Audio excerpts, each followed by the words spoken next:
بسم الله الرحمن الرحيم. اهلا بيكم في حلقه جديده في الكوره مع كوارش. مباراه للزمالك هامه جدا جدا مع المريخ السوداني في تاني لقاءات دوري ابطال افريقيا في المجموعه اللي بتضم الترجي وشباب بلوزداد والزمالك والمريخ. المباراه بكره الساعه 3 العصر على ملعب الشهداء بليبيا، وده الملعب اللي اختاره المريخ ان هو يلعب عليه ماتشات دوري الابطال بعد ان رفض الهلال استضافة مباريات المريخ على أرضه بعد أحداث شغب الجماهير في آخر مباراة جمعت ما بين المريخ والهلال.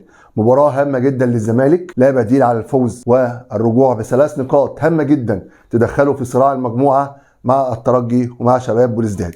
عارفين ان آخر مباراة للزمالك كان على أرضه وسط جمهوره وخسر 1-0 من شباب بلوزداد اللي متصدر مجموعته، وأيضا على الناحية الثانية المريخ خسر بنفس النتيجة بهدف لا شيء في الدقائق الأخيرة من الترجي في تونس بعد أن قاب قوسين من هو يرجع بنقطة مهمة جدا جدا من تونس، لكن الترجي قدر ان هو يخطف المباراة في الدقائق الأخيرة عشان يصبح موقف المجموعة كالآتي: شباب بلوزداد في المركز الأول بثلاث نقاط، الترجي في المركز الثاني بثلاث نقاط، المريخ في المركز الثالث والزمالك في المركز الرابع ولكن بدون نقاط. من هنا بتأتي أهمية المباراة بكرة لكلا الفريقين. الزمالك عايز يخش في صراع المجموعة، مش عايز يعمل نفس السيناريو بتاع السنتين اللي فاتوا ان هو ما يقدرش يجمع نقاط على ارضه وبرضه يخسر او يتعادل بره ارضه ويلاقي نفسه بيودع البطولة زي ما حصل السنة اللي فاتت. الترجي والشباب بلوزداد فوزهم في المباراة الاولى مديهم دفعة في ان هم يكملوا المشوار، هتبقى منافسة صعبة جدا جدا جدا في المجموعة. المريخ السوداني لعب مباراة قوية قدام الترجي في تونس، عنده مباراة مع الزمالك بكرة هي بالنسبة له أيضا مباراة مهمة جدا. في حالة الفوز هيبعد الزمالك خالص عن المنافسة تقريبا وهيخش في الصراع مع الترجي وشباب بلوزداد.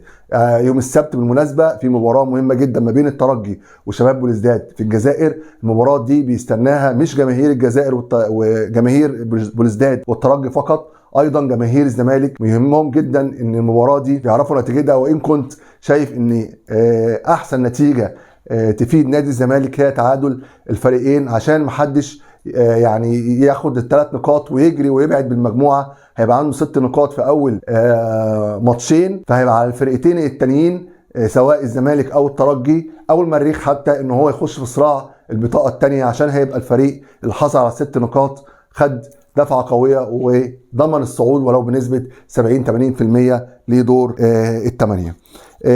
مدرب المريخ المدرب البرازيلي قال ان هو بيحترم الزمالك جدا وعارف تاريخه وعارف ان هو بيمر بظروف صعبة جدا، لكن ده ملوش اي علاقة بمباراة بكرة، وان الزمالك ند قوي وفريق قوي وفريق كبير ليه تاريخ، وان هو ما قالش اي صورة او اي شكل من اشكال عن طريقة اللعب اللي هو هيلعب بيها او على القائمة اللي هيخش بيها المباراة. لو جينا بصينا لتشكيل الفريقين سواء للزمالك والمريخ وطريقة اللعب، هنلاقي ان الزمالك في اخر مباراة لعبها كان امام سموحة في الدوري المحلي. موقف الزمالك في الدوري المحلي هو في المركز الرابع برصيد 32 نقطة، واخر مباراة قدام سموحة قدر ان هو يفوز ب3 اهداف مقابل هدف وادى مباراة رائعة جدا جدا جدا، عادت الثقة للاعبين وللجماهير وللجهاز الفني وادتهم دفعه قويه جدا جدا لمباراه المريخ اللي جايه ان شاء الله. التشكيل المتوقع هو البدايه بصبحي،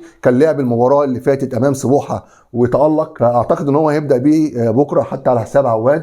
هيلعب ب3-4-3، الثلاثه اللي قدام صبحي حسام وعبد الغني وطارق، قدامهم 4 عبد الشافي ودونجا وسيف فاروق جعفر اللي لعب مباراه كبيره برضو ايضا قدام سموحه، وبعد كده نيمار ناحيه اليمين، قدامهم 3 زيزو والجزيرة راس حربة. وهنا كان بدأ بشيكابالا في مباراة سموحة، بس اعتقد ظروف مباراة بكرة ان هي تتلعب الساعة 3 العصر وان هي تبقى محتاج مجهود بدني قوي وان هو هيبقى محتاج ان هو يدافع اكتر في بداية المباراة، هيبدأ بمصطفى شلبي او بنضاي لو جاهز للعب. على الناحية الثانية فرقة مريخ السوداني المدرب البرازيلي بيلعب بطريقة 5-4-1. هو الطريقة دي يلعب بيها قدام الترجي. هل هيلعب بيها بكرة؟ لا، هنفترض ان هو هيلعب بيها بكرة وبنفس التشكيل. هيبقى حازم محمدين وصلاح الدين قمر وكرشوم وحمزة داوود وسيلفيا أليكس سيلفيا ناحية الشمال، قدامهم رمضان عجب وقدامهم ميزيوس وقدامهم تاج الدين نور وإيدنسون وقدامهم المحترف البرازيلي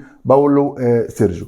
ده تقريبا شكل الفرقتين. اعتقد ان المريخ هيبدا بكره ضاغط على نادي الزمالك، عشان كده اعتقد ان هو هيبدا بمصطفى شلبي او نضاي عشان يقفل شويه مع عبد الشافي، فهيبدا بضغط عالي على نادي الزمالك. نادي الزمالك مش متعود ان هو يلعب في بالنهار الساعه 3 العصر، لكن اعتقد المباراه مش صعبه. يعني انا اتفرجت على ماتش الترجي والمريخ رغم تاخر الهدف بتاع الترجي لنهايه المباراه، لكن المريخ مش بالفرقه اللي هي مش الهلال، يعني مش بالفرقه اللي الزمالك يبقى نازل خايف قوي ومتحفظ قوي، بالذات ان المباراه يعتبر على ارض محايده في ليبيا. احنا عارفين ان مباريات المريخ او الهلال في السودان مباريات قويه جدا، وده اللي هنشوفه مع مباراه الاهلي يوم السبت قصاد الهلال. هنلاقي الجمهور وهنلاقي فيه صعوبه جدا في المباراه، لكن لما الفرق بتطلع زي الهلال السوداني او المريخ بتطلع بره ارضها، اعتقد بيبقى الامور الى حد ما في المتناول. فالزمالك هيلاعب المريخ بكره في ليبيا، ان شاء الله الماتش يبقى في المتناول بتاع نادي الزمالك. نادي الزمالك فيها لعيبه كبيره جدا، عندهم الاستطاعه ان هم يفوزوا ويرجعوا ب3 نقاط مهمين جدا جدا للزمالك. فرقه المريخ مش الفرقه اللي تخض يعني. اتمنى التوفيق بكره للزمالك، اتمنى ان هم يلعبوا مباراه قويه. الزمالك محتاج الفوز ومحتاج ال3 نقاط عشان يرجع المنافسه تاني في الملعب، وان شاء الله الزمالك يرجع ب3 نقاط من السودان، ونشوف مباراه كويسه. ونشوفكم ان شاء الله بعد المباراه في تحليل ما بعد مباراه الزمالك والمريخ السوداني. وكل التوفيق للفرقه المصريه الاهلي، فيوتشر، بيراميدز في البطولات الافريقيه. شكرا، سلام عليكم.